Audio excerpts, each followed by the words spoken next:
ఎవడైనా నా స్వరం విని తలుపు తీసిన నేను ఆయన వద్దకు వస్తాను. ఆయన దగ్గరే ఉన్నాడు. జాగరూకుడై ఉండు. ఒకవేళ నువ్వు జాగరూకుడవై లేకపోయావనుకో అపవాది కూడా తిరుగుతున్నాడు. గర్జించు సింహం వలె ఎవరిని మృంగుతానా అని మృంగేస్తాడు. ప్రాణంతో సహా మింగివేస్తాడు. కాబట్టి ఏం చేయాలి? మనం జాగరూకులమై ఉండాలి. 10 మంది ప్రయాణం అయ్యారు, 10 మంది సిద్ధపడ్డారు, 10 మంది వెళ్ళాలనుకున్నారు, 10 మంది చక్కగానే వెళ్ళారు. కానీ అందులో 5గురు జాగరూకులుగా లేరు.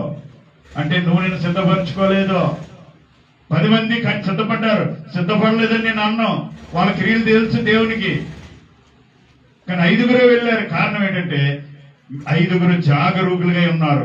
ఎప్పుడు స్వరం వినబడతాదా, ఎప్పుడు ఆయన పిలుస్తాడా, ఆయన స్వరం కొరకు కనిపెడుతున్నారు, ఆయన వాయిస్ కొరకు కనిపెడుతున్నారు. నువ్వు ఈ మధ్యాహ్నం దేని కొరకు కనిపెడుతున్నావు? క్రిస్మస్ పండుగ చేసుకోవాలి, కొత్త బట్టలు కట్టుకోవాలి, ఇంకా కొత్త సంవత్సరానికి ఏం కొనుక్కోవాలి, ఉపవాస ప్రాంతం ఎలాగొట్టాలి, మన ఆలోచన.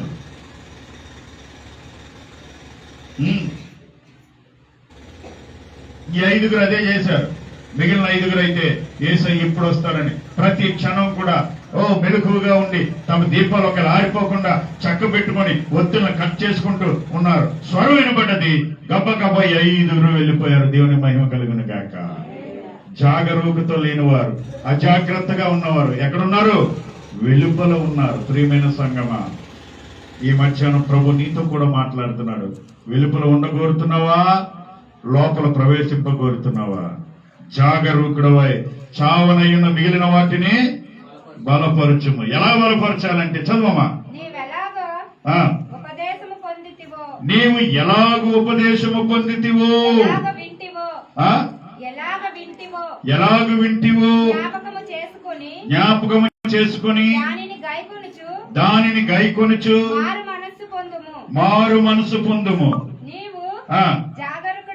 జాగరూకుడవై ఉండని ఎడల నేను దొంగవలే వచ్చేదను. ఏ గడియను నీ మీదకి వచ్చేదను. అది చాలా జాగ్రత్తగా ఉండాలి. జాగరూకుడిగా లేవనుకో ఎప్పుడు వస్తారో తెలియదట. లోక రాస్తాడు. ఏమని రాస్తాడు చూద్దాం. లోక 12:39 కూడా చక్కని మాట రాస్తాడు. చదవమ్మా. లోక 12:39 కూడా ఇదే విషయాన్ని రాస్తాడు. జాగరూకుడై ఉండాలి. దొంగ ఏ గడియ వచ్చునో ఇంటి యజమానికి తెలిసిన ఎడల అతడు మెలకువగా ఉండి తన ఇంటికి కన్నం వేయనీయడు కదా అని తెలుసుకోండి. కానీ ఈ దొంగ ఎప్పుడు వస్తాడో తెలియదు. యేసయ్య దొంగలాగా వస్తాడంట. ఎప్పుడు వస్తాడో తెలియదు. కాబట్టి నువ్వేం చేయాలా? ఎల్లప్పుడూ మెలకువగా ఉండాలి. ఎందుకని? కన్నం వేయకుండా, నీ విశ్వాసాన్ని సాతాన్ని ఎత్తుకుపోకుండా, నీ ఆత్మీయతను దుష్టుడు ఎత్తుకొని పోకుండా నువ్వేం చేయాలా? మెలకువగా ఉండాలి. అందుకే యేసు ప్రభు అన్నారు, మీరు శోధనలో ప్రవేశించకుండానట్లు, శోధకుడు మిమ్మల్ని శోధించకుండానట్లు, శోధకుడు మిమ్మల్ని ఎత్తుకుపోకుండానట్లు, శోధకుడు మీ ఆత్మీయ స్థితిని తీసుకువెళ్ళిపోకున్నట్లు మీరేం చేయాలా? మెలకువగా ఉండి ప్రార్థన చేయాలి అని చెప్పాడు. హల్లెలూయా, హల్లెలూయా.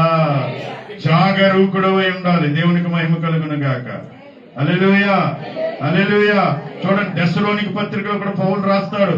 5వ అధ్యాయం 2వ వచనంలో కూడా అపోస్తలుడైన పౌలు ఆ ఎఫెసీ దెస్సలోనిక సంఘానికి హెచ్చరిస్తున్నాడు. చూడండి, మొదటి దెస్సలోనిక పత్రిక, దెస్సలోనిక రాసిన మొదటి పత్రిక 5వ అధ్యాయం 2వ వచనంలో కూడా అంటాడు. చూడండి, పౌలు గారు కూడా అదే మాట అంటాడు. అక్కడ లోకా గారు రాశాడు అదే మాట. యేసు ప్రభు వారు అదే మాట చెప్పారు. ప్రకటన గ్రంథంలో యోహాన్ గారు అదే ప్రవచనాన్ని చెప్తున్నారు. అలాగే పౌలు గారు కూడా అదే ప్రవచనాన్ని చెప్తున్నారు. చూద్దాం. రాత్రి వేళ దొంగ ఎలాగూ వచ్చునో అలాగే ప్రభు దినము వచ్చును అని మీరు బాగుగా తెలుసుకుని స్తోత్రం కలుగును గాక. ప్రభు దినం ఎలాగుంటుందటండి? దొంగ ఎలాగో వస్తాడో అలాగే ప్రభు వస్తాడు. కాబట్టి ఈయన కూడా అంటున్నాడు, దొంగ వలె మీ మీదకు వచ్చేదను. ఏ గడియ నీ మీదకు వచ్చేదనో నీకు తెలియదు. కాబట్టి ఏం చేయాలి? నువ్వు జాగ్రత్తగా ఉండాలి. దేవునికి మహిమ కలుగును గాక. హల్లెలూయా, హల్లెలూయా, హల్లెలూయా. ఎలాగ చదవండి, ఇంకా తెలియదు. అయితే తమ వస్త్రములను అపవిత్రపరచుకొనని కొందరు సార్దీసులో నీ యొద్ద ఉన్నారు. వారు ఏంటండి? అర్హులు గనుక తెల్లని వస్త్రములు ధరించుకొని నాతో కూడా సంచరించెదరు. దేవునికి మహిమ కలుగును గాక. అయితే కొందరు ఉన్నారండి ఈ సంఘంలో. మీలో ఎంతమంది ఉన్నారు నాకు తెలియదు. కొందరు ఉన్నారంటే సాధ్య సంఘంలో. ఎవరంట వారు? తమ్మును తాము అపవిత్రపరచుకొనని, అంటే పవిత్రులు. ఎవరిలో? పవిత్రులు. మనం ఆ పవిత్రులుగా ఉండాలి.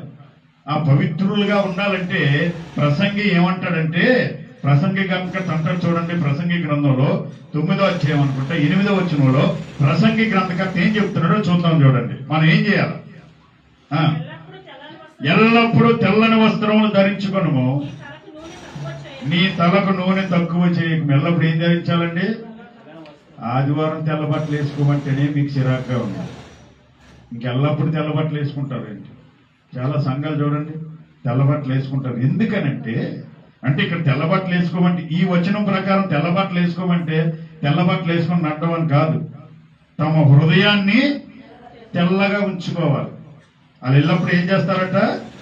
తెల్లని, ఏం చెప్తాడు? ఎల్లప్పుడూ తెల్లని వస్త్రాలు ధరించుకోను. మాసిపోతాయండి. నేను ఈ మధ్య కలర్ బట్టలు తెస్తాను, ఎందుకంటే పాస్టర్ గారు ఉతకలేకపోతున్నాను, గొడవ పెడుతుంటే కొద్ది కలర్ వేస్తున్నాను.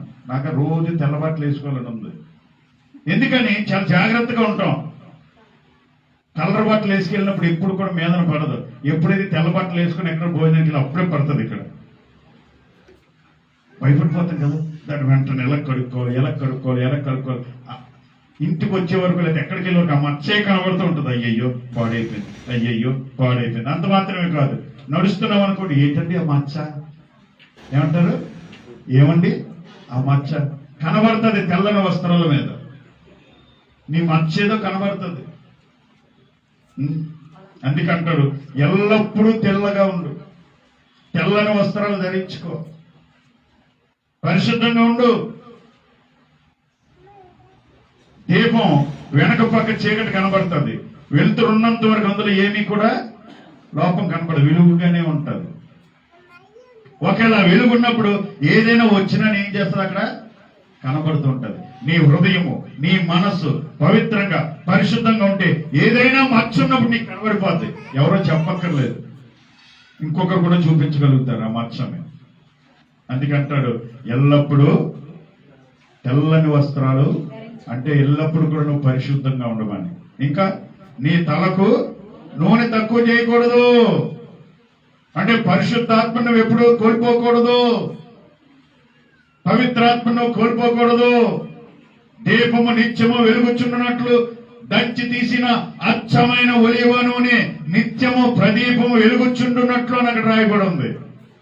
దంచి తీసిన అచ్చమైన ఒలివ నూనె ఉండాలి. నీ తలకు నూనె తక్కువ చేయకూడదు.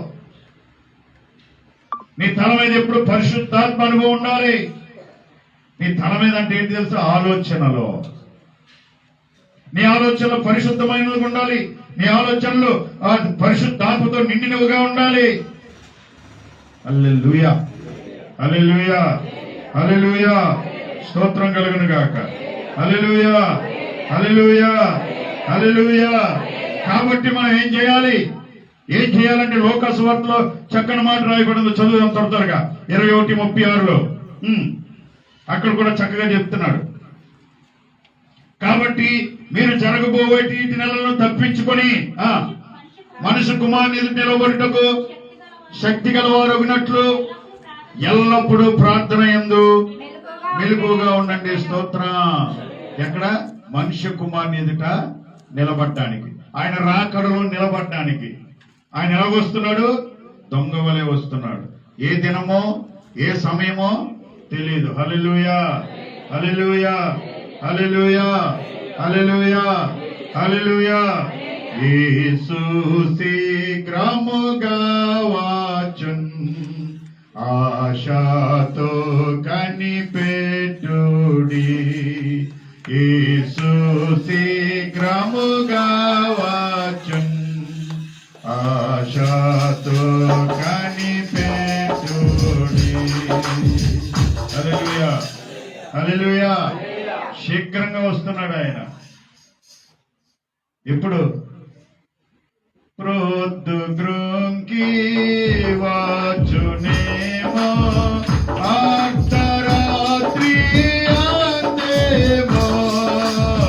ప్రొద్దుగ్రుంకి వచ్చునేమో, అర్ధరాత్రి అందేమో.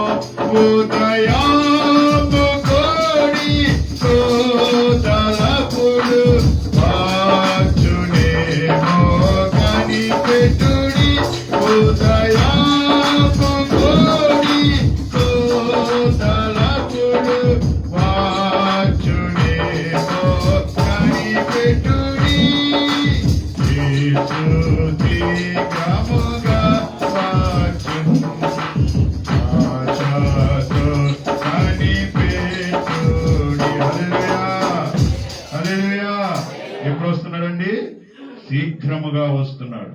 కాబట్టి ఆయన కొరకు మనం ఏం చేయాలండి? కనిపెట్టుకుని ఉండాలి అని దైవలేఖనం మనం సెలవిస్తుంది. సార్దీస్ సంఘముతో మాట్లాడుతున్నటువంటి మాట, సార్దీస్ లో ఉన్న సంఘమా, నీ క్రియలో నేను ఎరుగుదును. అవేంటంటే నా దగ్గర సంపూర్ణంగా లేవు. రెండోది ఏంటంటే జీవించుచున్నావు పేరు మాత్రం నీకు కనబడుతుంది, కానీ నువ్వు చచ్చిన స్థితిలో ఉన్నావు. కాబట్టి ఇంకా చచ్చిపోకుండా ఇంకా మిగిలి ఉన్న కార్యాలు నువ్వు బలపరుచుకో, మెరుగుగా ఉండు, సిద్ధపాటు కలిగి ఉండు, పరిశుద్ధత కలిగి ఉండు, నీ తలకు నూనె తక్కువ చేయకు అని మాట్లాడుతూ ఉన్నాడు. దేవునికి స్తోత్రం కలుగును గాక. హల్లెలూయా, హల్లెలూయా, హల్లెలూయా. కాబట్టి ఏం చేస్తున్నాడో చూడండి. 5వ వచనం. జయించువాడు అలాగున తెల్లని వస్త్రములు ధరించుకొనును, జీవ గ్రంథములో నుండి అతని పేరెంత మాత్రమును తుడిపి పెట్టగా నా తండ్రి ఎదుటను ఆయన దూతల ఎదుటను అతని పేరు ఒప్పుకుందును. ఎవరి పేరు? ఎవరి పేరు? ఎవరైతే తెల్లని వస్త్రాలు ధరించుకుంటారో, ఎవరైతే తలకు నూనె తక్కువ చేయకుండా పరిశుద్ధాత్మకం కలిగి ఉంటారో, ఎవరైతే తమ క్రియలను చక్క చేసుకుని పరిపూర్ణంగా సంపూర్ణంగా ఆయనకి ఇష్టలుగా ఉంటారో వారు జయిస్తారట. వారు ఏం చేస్తారటండి? జీవ గ్రంథంలో వారి పేరు ఎంత మాత్రమునో తుడుపు పెట్టక. హల్లెలూయా. ప్రకటన గ్రంథం చివరికి వెళ్ళిపోతే మనకు కనబడుతుంది. అక్కడ అంటాడు, దోత అడుగుతాడు, అక్కడ ఉన్నవారు అడుగుతారు, యోహాను అడుగుతూ ఉంటాడు, ఈ తెల్లని వస్త్రం చదువమ్మ, ఈ తెల్లని వస్త్రం ధరించుకున్న వారు ఎవరు అని అడుగుతారు. అమ్మా చదవండి గబగబా, రిఫరెన్స్ త్వరగా, రిఫరెన్స్ చెప్పి త్వరగా.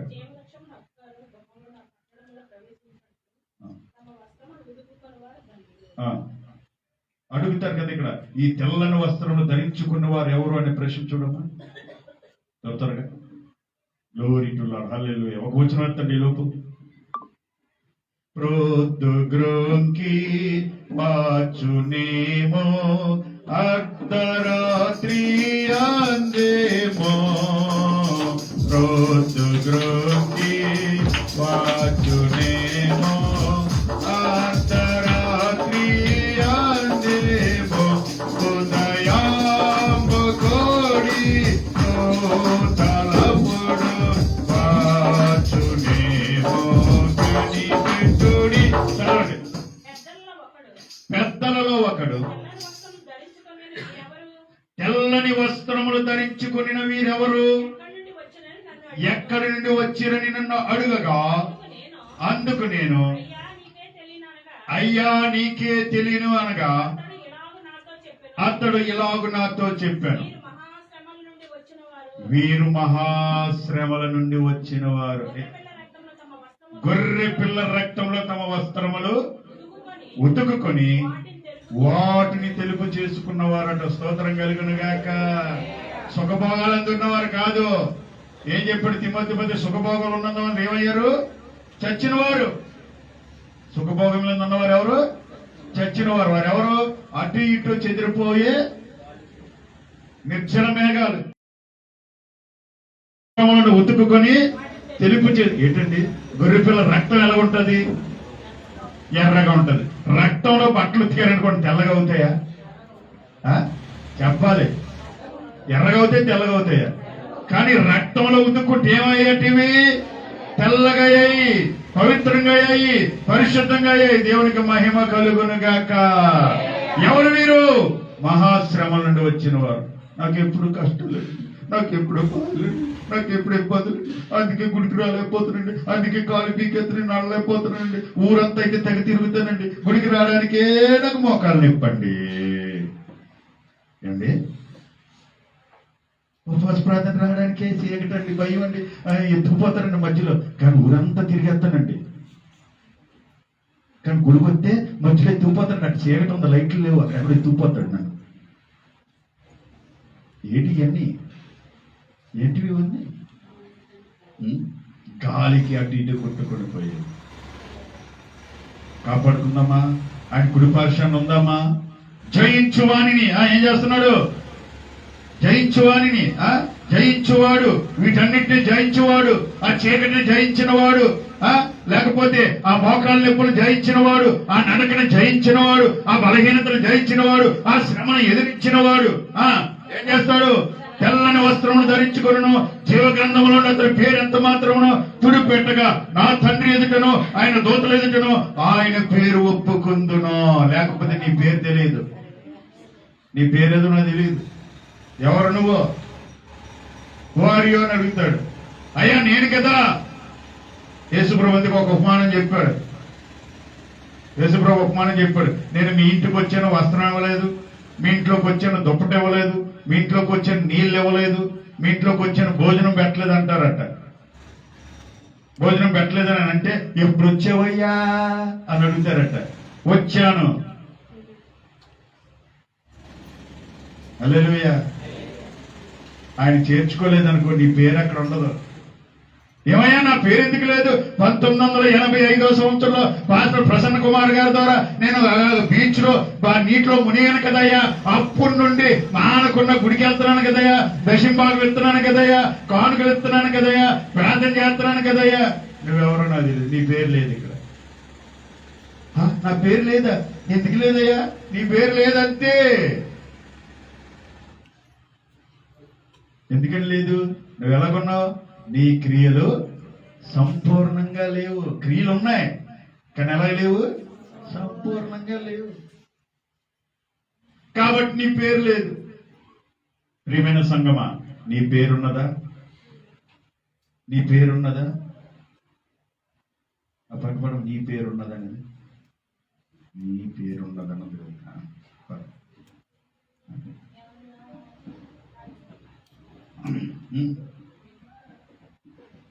నీ పేరున్నది. హల్లెలూయా, హల్లెలూయా. నవ్వకండి. హల్లెలూయా.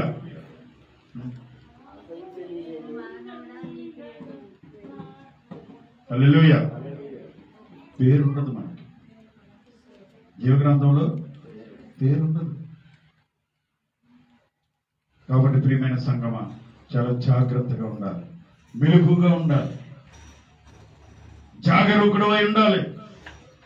దోతలు ఎదుట నీ పేరు ఒప్పుకోవాలి, నీ పేరు వినబడాలి. దోతలు ఎదుట, మనుషులు ఎదుట కాదు. మనుషులు కనబడాలని నీ భక్తి కాదు. పాస్ గారికి కనబడాలి నీ భక్తి కాదు. ఎవరికో కనబడాలి నీ భక్తి కాదు. దేవునికి కనబడాలి నీ భక్తి, నీ విశ్వాసం. హల్లెలూయా, హల్లెలూయా. జాగరూకుడు అయి ఉండాలి. సంగములతో ఆత్మ చెప్పుచున్న మాట చెవి గలవాడు వినుగాక. ఈ మధ్యాహ్నం పరిశుద్ధాత్మ దేవుడు ఏ సంఘంతో మాట్లాడాడు? సార్దీస్ సంఘం ద్వారా మనతో మాట్లాడాడు. సార్దీస్ సంఘంలో క్రియలు ఉన్నాయి కానీ అవి సంపూర్ణంగా లేవు, కనబడలేవు. జీవించే చున్నాడు పేరుంది, బతికే ఉంది సంఘం బతికే ఉంది. క్రిస్మస్కి, కొత్త సంవత్సరానికి, మిగతా రోజుల్లో ఏ కూటంలో కనబడిన సంఘం అన్నమాట. క్రిస్మస్ కనబడే సంఘం, కొత్త సంవత్సరానికి కనబడే సంఘం. మిగతా రోజులు నథింగ్. ఉపవాస ప్రార్థన, స్తుతికోవటం, గృహకోవటం ఏం లేవు. ఆ సంఘం అన్నమాట. ఇది పేరుంది, క్రైస్తవులే, విశ్వాసే, కానీ ఏం లేదు, సంపూర్ణంగా లేదు, సంపూర్ణత లేదు, పరిపూర్ణత లేదు. పరిపూర్ణత లేకపోతే పేరుండదట.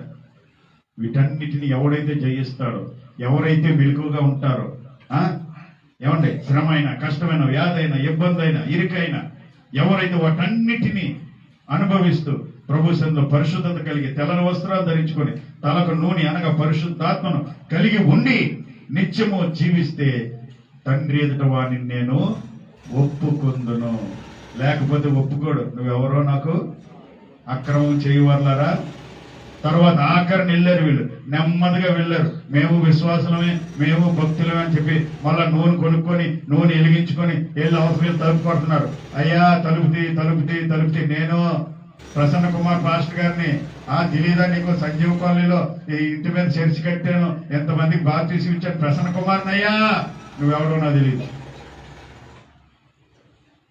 అయ్యో నేనెవరు? అయ్యా నాకు తెలీదా? ఇద్దరమ్మకు బాప్తీసం ఇచ్చాను, పౌడర్కి బాప్తీసం ఇచ్చాను. నేనయ్యా. నువ్వెవడో నాకు తెలియదు. ఎందుకని? క్రియలు సంపూర్ణంగా లేవు. జాగరూకుడవే లేదు. పరిశుద్ధాత్మ అనుభవం లేదు.